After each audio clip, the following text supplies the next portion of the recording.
Hello and welcome to lesson 84 of the Learning Guitar series. In this lesson, we're going to start delving into the harmonic minor modes, and we're going to start from the harmonic minor scales. We're going to look at it from a theoretical point of view, from a technical point of view, and then from a musical point of view. Let's delve straight into it. So the harmonic minor scale is a type of minor scale that introduces a unique sound due to its specific arrangements of intervals. It's commonly used in classical jazz, flamenco, metal, and various traditional music styles because it allows for strong dramatic tension and resolution within chords and melodies. So in the following pages, we will break down the harmonic minor scale, how it's constructed and explored within modes. And as a starting point, we can think of the harmonic minor scale as a natural minor scale, hence the Aeolian mode, basically, with a raised 7. In fact, the interval sequence is as follows. The natural minor, so Aeolian, will be 1, 2, flat 3, 4, 5, flat 6, and flat 7. And as you can see, the harmonic minor scale is 1, 2, flat 3, 4, 5, flat 6, and major 7. This raised 7 note, also often called the leading tone, creates a strong pull back to the tonic, giving the scale its distinct sound. From this point of view, let's have a look actually why that is. First of all, let's look at the Aeolian scale, so the natural minor. And that's pretty much what it will look like. And if I keep writing the rest of the scale, I'm sure you recognize one of the shapes we've done when we've done major modes. As we raise the major 7, one phenomenon happens. So here is basically an harmonic minor scale. But what I want you to pay attention to is these intervals here, which I'm going to highlight. 5, 7, 2, and 4. I'll change the color, and maybe you will recognize here now suddenly a D7 chord, as opposed to before it was just a D minor chord when the 7 was a flat 7. So here we have a G minor major 7, because it's an harmonic minor scale. Included in it, we have this tension, this 5 to 1, and we know that 5 to 1 is tension resolution. So the D7 is literally included, hence the tension is basically included in the scale. In other words, over a static minor chord, if we utilize the harmonic minor scale, we have both the tension and the resolution within the scale, and that major 7 creates a tension towards the root note. I'll play to you and you'll see what I mean. Here is just a G minor chord, and here is the harmonic minor scale.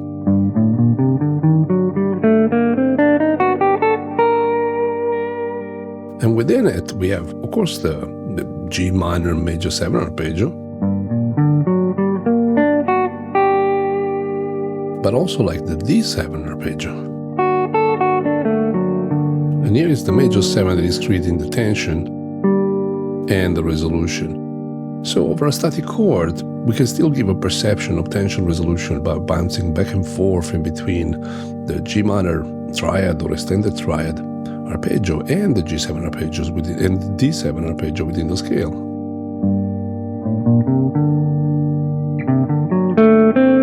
Here is the tension. Here is the resolution. Here is the tension.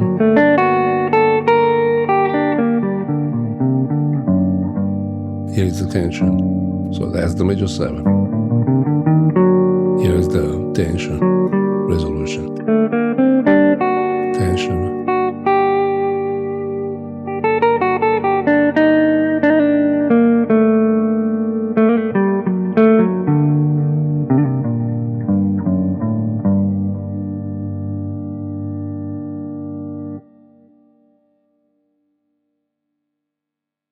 So by applying the same harmonization process that we learned when studying the major and melodic minor modes, we can take a simple harmonic minor scale and derive its complete modal system. The chart below details, the results of this harmonization, from which we can derive the following. So here is the horizontal structure. So the 7 modes of harmonic minor written as scales. And you have harmonic minor, Locrian natural 6, Ionian sharp 5, Dorian sharp 4, Phrygian dominant, Lydian sharp 2, and super Locrian double flat 7. And of course, in the course of these studies, we're going to go across all of them. And by vertical structure, we mean exactly the same thing, but written as a modal arpeggio. And here is the adaptation to chords in terms of, okay, an harmonic minor adapts itself to a minor chord or a minor major 7 chord, or Locrian natural 6 adapts itself to half diminished, etc. If you continue with the PDF, there is basically like a chart that explains how we got to that harmonization. Here is the horizontal structure, so like simple harmonic minor scales, and here is the vertical structures of each individual mode with the triads we can assume and the extended triad. And so basically the type of chord that results from the harmonization. So we have a G minor major 7, A half diminished, B flat major 7 sharp 5, C minor 7, D7, E flat major 7, and then F sharp diminished. What's more important is like to make sure that you understand how we got to this, and I'm going to touch upon it. Here we have an harmonic minor scale. In this case, is A harmonic minor. Now, if we stack this scale, if we organize it in interval of thirds, so from A, I'm going to pick C, and then from C, skip a note, play the following one. So this is a third, still a third interval. I have E, and then from E, an interval third is G sharp. Then from G sharp, I have B. Then from B, I have D.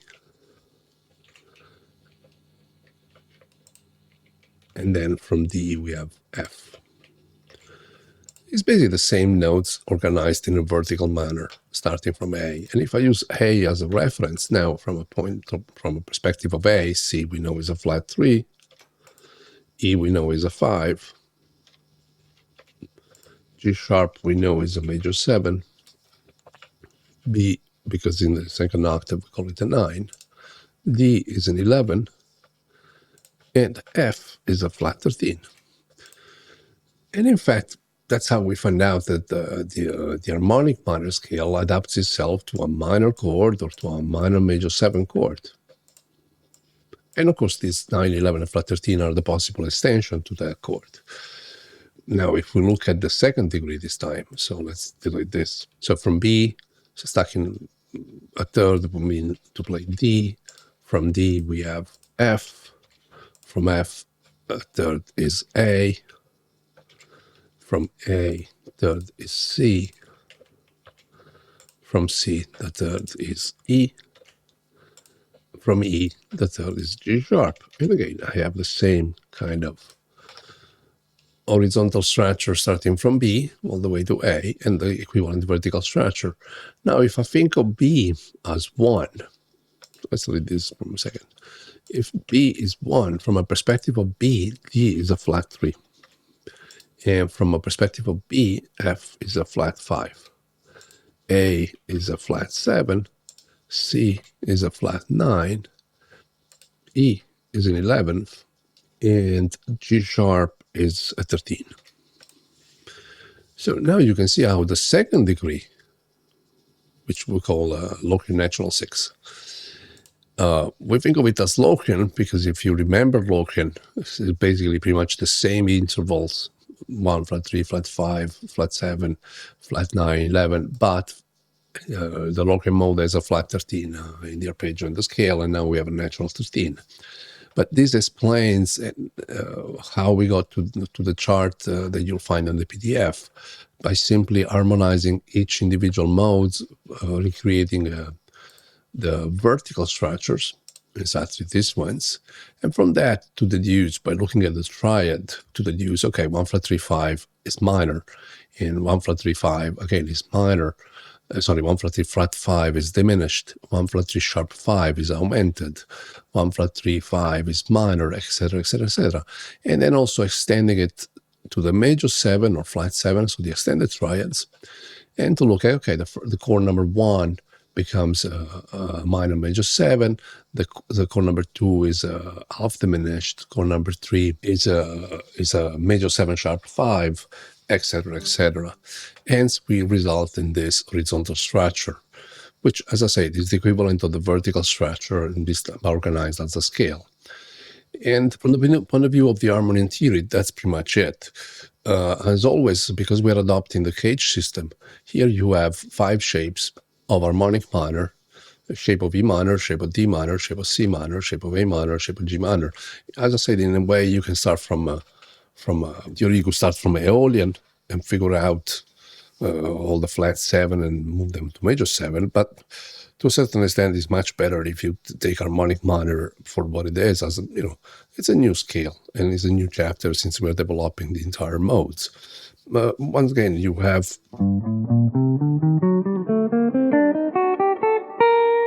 here is the first shape.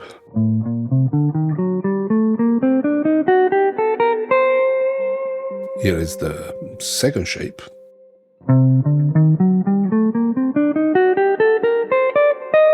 Here is the third shape.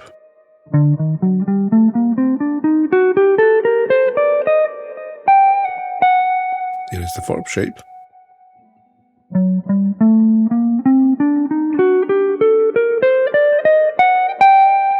Here is the fifth shape. And this was the shape of G. The same way like you have minor major 7, shape of A, shape of C minor, shape of D,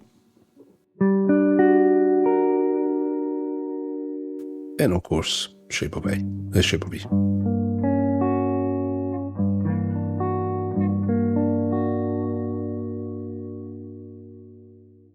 And of course, you want to study the 5 shapes chromatically across the neck of the guitar first, like with everything else we've done in the past. And before we start connecting into one single shape all across the neck of the guitar. Of course, in blue, you see highlighted the minor major 7 chord within each of them. And in fact, in the following page, you'll find the harmonic minor, the arpeggios. So these are minor major 7 arpeggios, which we kind of already encountered when we've done melodic minor. Following, you'll have the harmonic minor modal arpeggios. So now this time you're exploiting the entire mode: 1, flat 3, 5, 7, 9, 11, flat 13, and 1. So in other words, you have this kind of sound.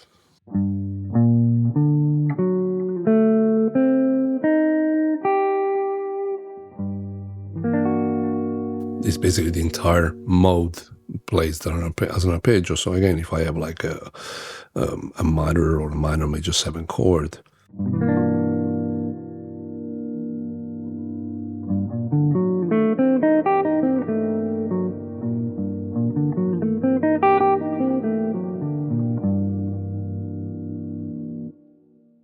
and again, you want to study this first chromatically and then trying to connect the shapes. More importantly, in terms of technical studies, I'm dividing this lesson in 2 parts because there is a lot to cover in terms of a technical approach to learn the melodic minor scale before we move on to the rest of the modes. And in this particular PDF, you will find harmonic minor studies which relate to using triads. In other words, what you're looking at is the harmonic minor scale, but looking at all the triads within. So basically this part. Because the exercises are in G, you're basically playing this chord within the scale, played as arpeggios, obviously. And in fact, I wrote the name of the triad above, so you always have a reference. Like we've done in the past, you have the triads played in one single direction, and it sounds like this.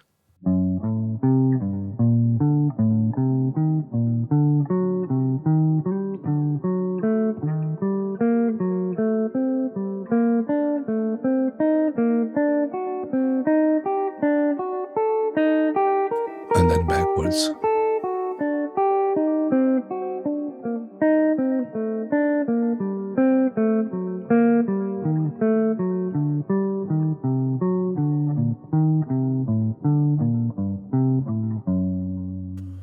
And then starting basically backwards. but the same kind of exercise.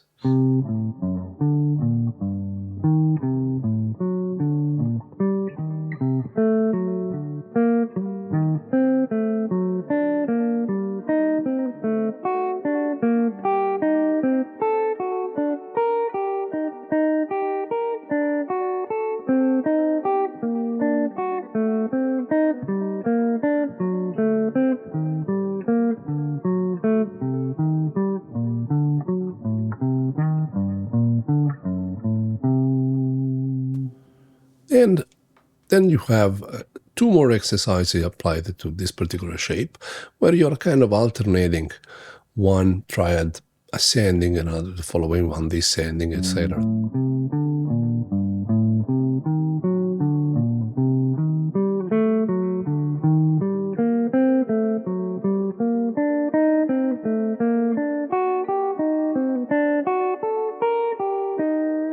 Etc., etc., etc.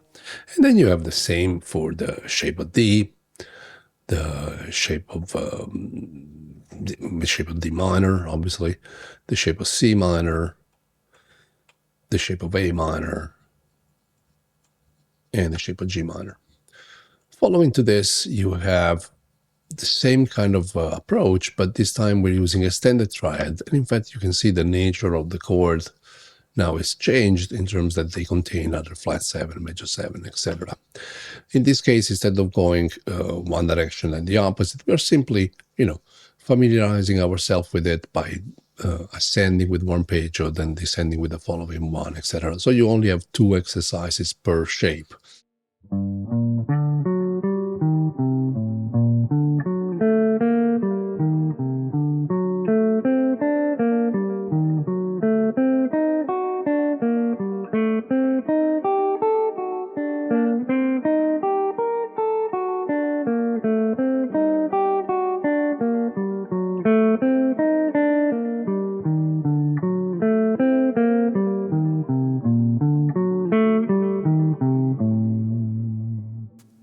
Etc., etc., etc. And now you have the same thing, shape of E, shape of D, shape of C minor, shape of D minor, shape of A minor, and then shape of G minor.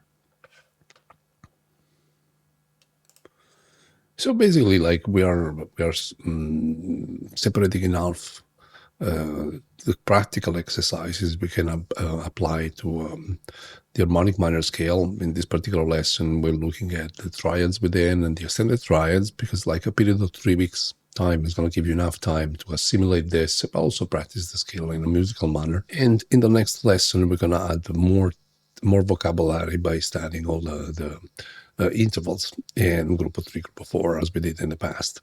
So in a way, just to recap, we have the harmonic minor modes, but first of all, we're going to start studying the harmonic minor scale and the 5 shapes of the cage system, because as always, like we experienced with melodic minor and with the major modes, once we delve into the rest of the modes, the finger patterns are not going to change. We're just going to displace them around. So to study the 5 shapes themselves becomes very important, not just from an harmonic minor scale point of view.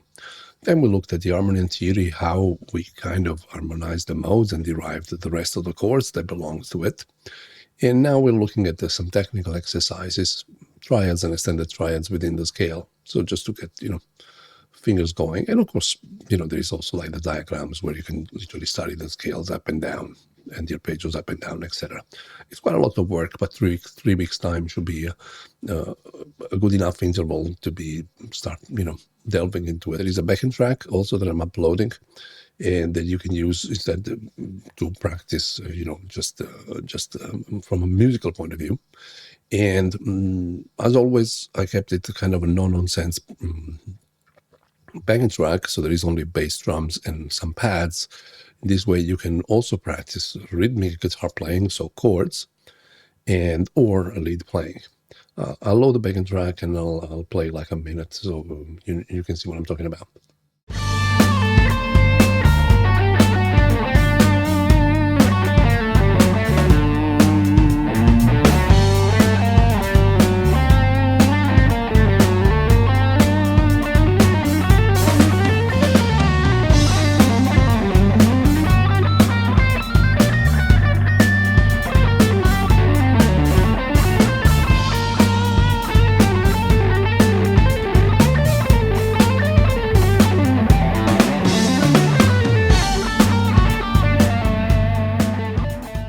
And this is it for this lesson. I hope you find it you'll find it useful, and you'll find the material interesting to discover and to learn and to play. Until next time, bye.